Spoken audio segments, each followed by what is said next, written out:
Gawa po tayo or gagawa tayo ng pork sisig.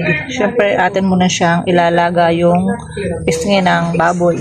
Lagyan natin siya ng sibuyas, laurel, siyempre, bawang, siyempre, asin at paminta. Wala tayong pamintang buo, kaya pamintang durog na lang yung ating ilalagay. Siyempre, pampasarap at pampalasa, magic sarap. Lalamutin lang po natin yan, tapos atin na siyang ipiprito.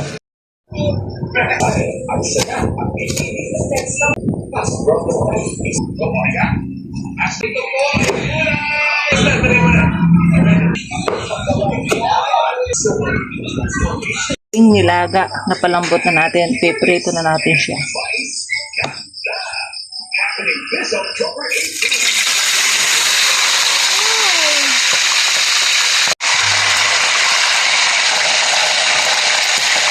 Yung nagpiprito kang takot. Nakamalipis. Ang layo.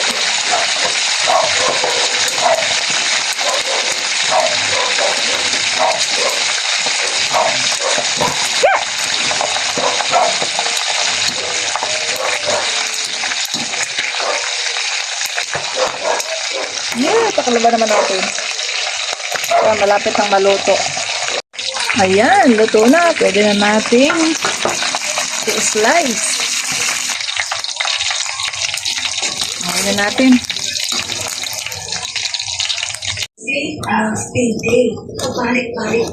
Ayan, lalagay na natin ang ating kalamansi dito sa ating pork sisig. Ayan.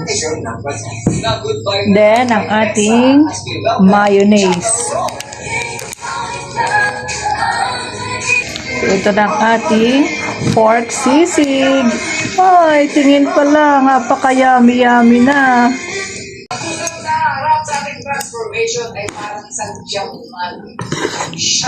Ayan, natin ang imimix yung mga sibuyas, sili, at syempre, nilagyan ko din siya ng luya. Ito lang siyang halo-haloin ng ganito. Tapos, pwede na tayong kumain pag na-mix na po natin siya ng husay. Ang tawag po sa iba dito ay dinakdakan. Dito naman po sa amin ay sisig. Pork sisig.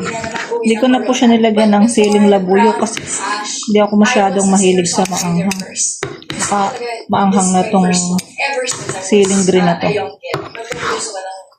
Mix lang natin ang ganito. So dito sa Your Christmas Familiar, i-combine natin lahat ang beauty, glamour, and music. So tara, let's slay!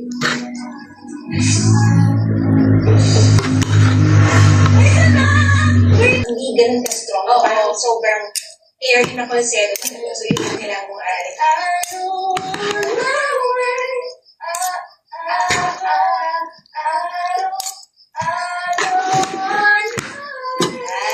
Mas better yung dito. So, ayun, aralin mo lang yung ano mo pa. Ay, una na pakinggan. Kailangan i-focus yung voice sa harap. Mas frontal, mas nasal, and mas airy pa yung high notes. In fact, like para... Kaya nalalaki ng gayat ng sibuyas. Ito na ang ating pork sisig. Mas nervous ako sa sayaw.